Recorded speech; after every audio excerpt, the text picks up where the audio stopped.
Hey, what's up guys? Mason here, coming at you with another quick tutorial. In this tutorial, I'm basically just going to be showing you guys how you can get started with the Raspberry Pi Pico.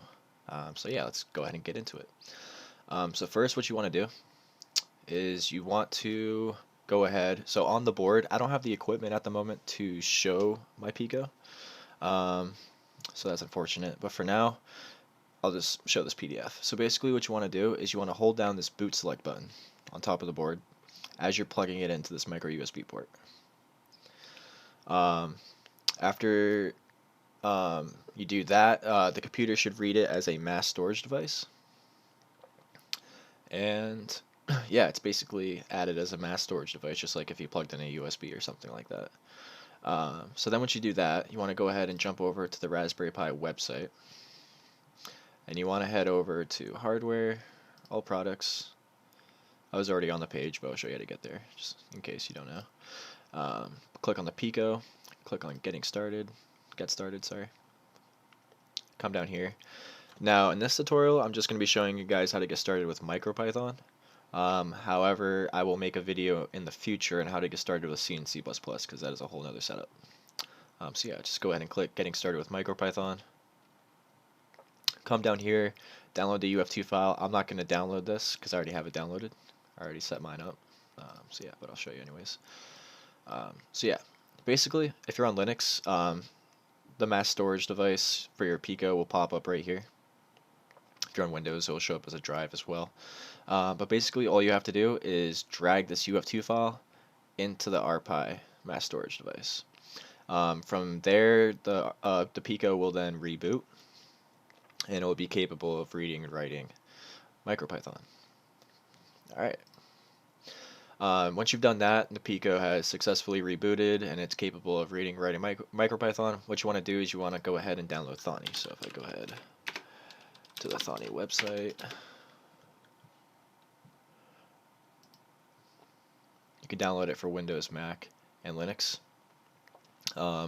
Yeah, I'm pretty sure it's just a basic installer.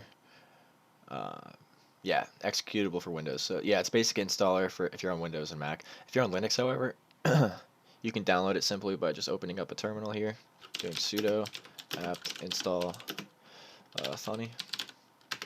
I already have it installed, but I'll go ahead and run it just so you can see. Yeah, I already have it installed. So once you have that installed, yeah, just go ahead and open up Thonny. Well, first, actually, you need to have a, hold on. Did I close it? Yeah, I closed it. Okay, so basically what you want to do, I was wrong, actually. So to copy over this file, the mass storage device for the Pico will actually be write protected, I'm pretty sure.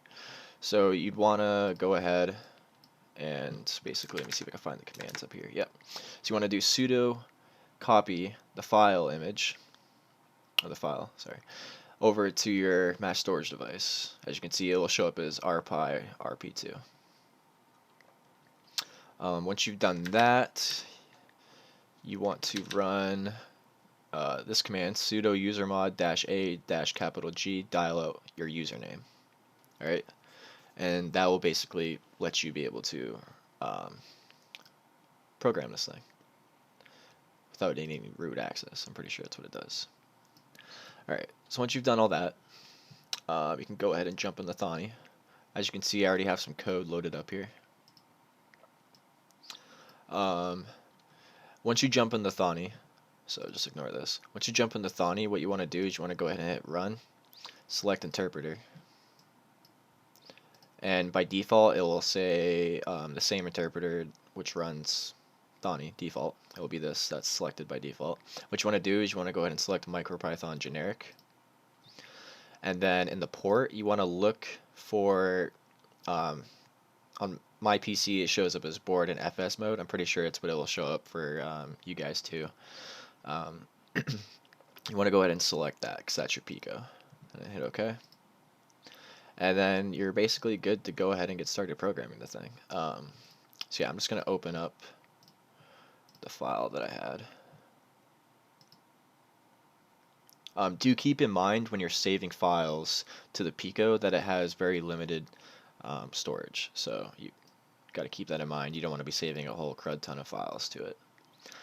Yeah, so let's go over this code and explain what it does. So basically what we're doing is we are importing pin from the machine module, and then we're importing the time module. One real quick note, MicroPython isn't like full-on Python. I mean, they're basically the same, but MicroPython is much smaller in comparison to Python. So in that sense, it doesn't have as many of the modules and libraries that normal Python does have. So keep that in mind. But yeah, so we're importing pin from the machine module. We're then importing the time module. We're then setting this variable named LED to pin 25. And we're calling pin out. And we set the cycle value to 0. And I'll go ahead and explain this pin 25 thing right quick. So basically, if we go ahead and check out this board diagram on this PDF, you can see that the onboard LED is GP25. So that's why we're basically setting this pin to 25, and we're saying pin out. We then set the cycle value to 0. You can name this again. You can name any of these variables whatever you want. This is just what I named them. And then this is our main loop right here. So while true, we are toggling the LED. We're then printing blink LED, and we're using the format function to insert the cycle value. And the cycle value is being incremented by 1 every 2 seconds. This is being printed every 2 seconds, and we're toggling the LED on and off every 2 seconds. Alright, alright, so let's go ahead and run this code. Again, I can't show you the Pico at the moment, but I'll go ahead and run the code. So every time it blinks, it basically is either turning it on or off. Every time it says blinking LED, it's turning it on or off. And right now, my Pico is blinking right now. Now it's off. And as you can see, the cycle value is being incremented and printed as well every 2 seconds. So yeah, that's basically how you get started with the Pico. I will post this code on my GitHub, and I will link my GitHub in the description of the video if you guys want to go ahead and check that out.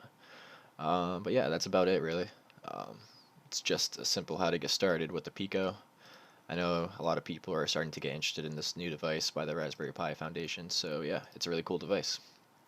Anyways, hope you guys liked the video, and I'll catch you in the next one. See ya.